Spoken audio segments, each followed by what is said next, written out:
Untouchables or the Children of India's Ghetto by Babasaheb Ambedkar. Appendices. 3. Lynch law against Dalits. Painful and shameful atrocities in Thumbapatti. Stop the Chavadi courts in our villages. The Chavadi courts. It is a well known fact that though the Dalits are denied entry into the public Chavadis in the village in Tamil Nadu, they are tried by the caste Hindus at these Chavadis and victimized to such an extent that they are always living in fear of the caste Hindus.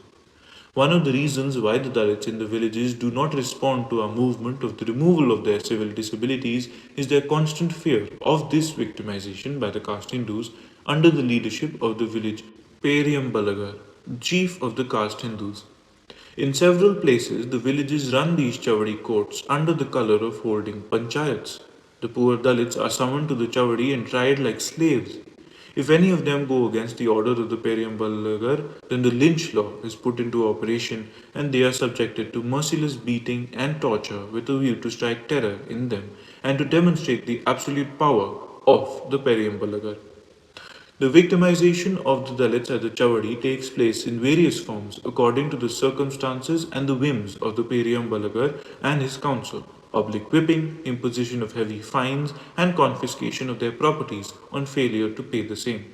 Foisting of false cases, economic boycott by denying labor and withholding wages, social ostracism by prohibiting their taking part in social functions and religious ceremonies, denial of water by preventing access to tanks and wells, denial of foodstuffs by banning sale of articles to them in the village shops, etc. etc.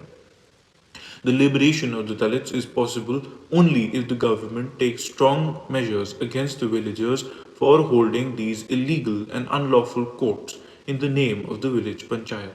No civilized government can tolerate the persecution of a backward and minority community by the villages in these various manners mentioned above. Atrocities in Thumbapatti. The following account of the trial of Dalits at Thumbapatti on 1st August 1953 would make any heart bleed. This village is 22 miles from Madurai and is the native place of Shri P. Kakkan, MP, one of the prominent Dalit leaders of Tamil Nadu. It is learned that all the adults in the Dalit Cheri were summoned to the Mandai common place in front of the Chavadi. The caste Hindus did obeisance to the Periyampalagar and his council in the usual manner, by doing full prostration, their belly touching the ground to pick up the dust. About a dozen Dalit youths were then picked out for trial on the charge they were suspected of the various petty thefts occurring in the village. It is, however, learnt that youths who were a bit assertive and not usually submissive to the caste Hindus had been singled out for punishment. They were given blows with sticks and were asked to admit having committed the thefts. The other Dalits were questioned, and under fear of victimization, they are said to have thrown all the thefts on the accused. Judgment was passed that the youths were guilty, and some of them were handcuffed for being duly punished. It is learnt that one of them, however, remonstrated and tried to escape on some plea. This disrespect to the Chavadi court was immediately resented by the leaders and villagers, and it is learnt that the Periyam Balagar promulgated the Chavadi ordinance that the Dalit youths be severely dealt with. The lynch law was put into operation, and a most merciless attack was made on the Dalit youths. All those who had some grudge or prejudice against the Dalits got the opportunity to wreak vengeance on them with impunity. The Dalit youth who had tried to escape was dragged by his legs over the rough and stony ground. The others were beaten with sticks and tied to the trees and again beaten so mercilessly till their bones were almost broken. There they were made to stand, tied to the trees for about 8 hours as the pitiable objects of public scorn. The Dalits in general appear to have been warned that they should not cooperate with the Dalit workers. False case foisted.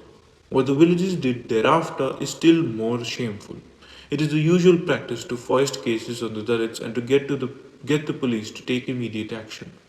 When it was discovered that the Dalits had sustained serious injuries, the villagers realized that they would get into trouble.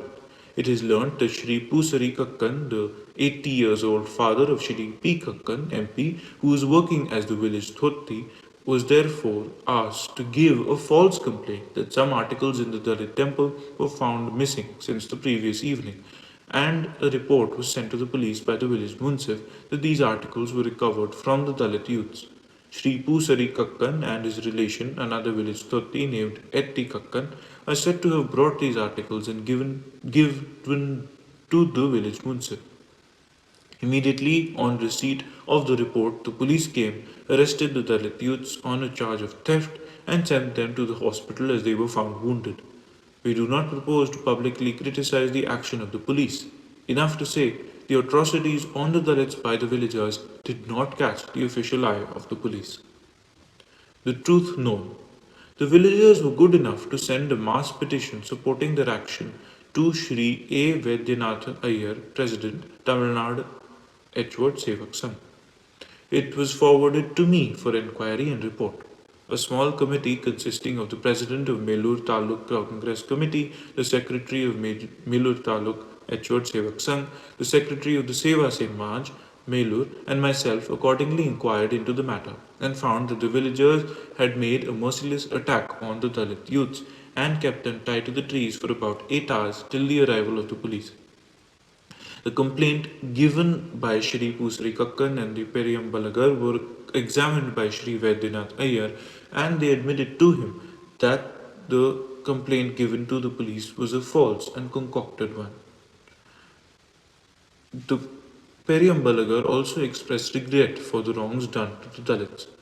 Meanwhile, the police also investigated into the complaint given by Shri Pusri Kakkan and referred the case as undetectable. No case was, however, taken against the villagers. It appears the bones of the Dalit youth had not actually been broken. The marks of beatings with sticks and of the rope wire were visible on their bodies for several days. Two of them were kept at the hospital for 2 days and their legs were x-rayed to make sure if their bones were broken. They were sent out with plaster bandages on their legs. They were not able to walk properly for a fortnight.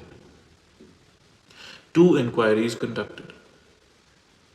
An inquiry was conducted by the DY Welfare Office, Madurai, under orders from the DY Collector, and another inquiry was recently conducted by the Revenue Divisional Officer, Madurai, under orders from the government. The result is yet to be known. Civil disabilities in Thumbapatti. There were terrible opposition from the villagers of Thumbapatti when the Dalits took water from the public Urani in 1948. Till then, the Dalits were taking water from the dirty pond where cattle are washed and men bathe. Some Dalit youths were severely beaten and an attempt was made to set fire to Dalit houses. The village munsif and others are said to have been warned by the authorities in this connection. One case where a Dalit was denied coffee in the glass tumbler in a tea shop in Thumbapatti was reported to the police on 19th August 1953, and the tea shopkeeper was convicted and sentenced to pay a fine of only rupees 10 by the sub-magistrate. The village barber declared that he is willing to serve Dalits, yet the Dalits do not go to him, probably because of the secret warning given to them by the caste Hindus. Some Dalits had gone to the barber on 1st July 1953, and there is reason to believe that the trial of Dalit youths on 1st August 1953 was an arrangement made to strike terror in the Dalits. Our general experience. It is our general experience that when the Dalits make bold to assert their elementary rights, the villagers summon them to the Chavadi and persecute them in one form or another. Such happenings took place in Mangulam, Kuruvankulam, Adanur, Pathiyattam Gudi, and Karuka Kottai. The higher officials of the police were good enough to visit these places. In some places, the Dalits were summoned to the Chavadi and warned as the Kuttagudi, Kiddaripatti, and Pullipatti. The subordinate police officials usually support the caste Hindus, and thus the latter get the freedom to apply their lynch law and bring the Dalits to a sense of their social civility. Can we tolerate this? The question before us is whether we can tolerate this kind of public lynching and humiliation of Dalits in these days when we had revolted against the atrocities of the Dyers at Jallianwala Bagh. In Jallianwala, the atrocities were committed by foreign bureaucrats on men and women who had assembled in a gathering. Here, Similar atrocities were committed by our villagers on a few Dalit youths who were tried at the Chavadi with a view to strike terror in the Dalits in general. What the government must do. Village panchayats consisting of elected members, including Dalits, have been formed by the government in the villages. One wonders why the caste Hindus should be allowed to run their Chavadi courts in parallel to these government recognized panchayats. These Chavadi courts are a menace to the social, economic, and political progress of the poor, backward class communities in the village. There can be no salvation or freedom to the Dalits in the villages unless these Chavadi courts are banned by the government. All our effort for the removal of the civil disabilities of the Dalits will go in vain till the Chavadi courts are prohibited from dealing with the Dalits. Before spending 3 lakh of rupees for the eradication of untouchability, the government must take necessary measures to stop the victimization of the Dalits at the Chavadi and enable them to raise their heads as humans. Untouchability in public places has become a thing of the past in Kerala because of the non existence of these Chavadi courts in that part of the country. An appeal. It was Mahatma Gandhi who made us realize the great injustice we do to poor Dalits in the villages by treating them as low castes and as slaves. But for him, the Dalits in the various parts of the country would have gone out of the Hindu fold because of the unbearable sufferings under the caste Hindus. It is now 21 years since Mahatma Gandhi observed the epic fast at Pune to create public opinion in favor of the Dalits. No doubt there has been a great awakening during the last decade, and there is now a general sympathy towards the Dalit movement. The government is pledged to the removal of the social and civil disabilities of the Dalits, and it is giving full cooperation to all peaceful and legitimate efforts to improve the status of the Dalits. But we have to admit that there is still a lot of prejudice towards the Dalits in the villages.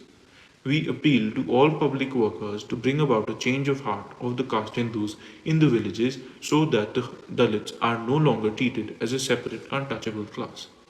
We appeal to all leaders to work for the eradication of untouchability and to see that Dalits are treated as part and parcel of the Hindu society.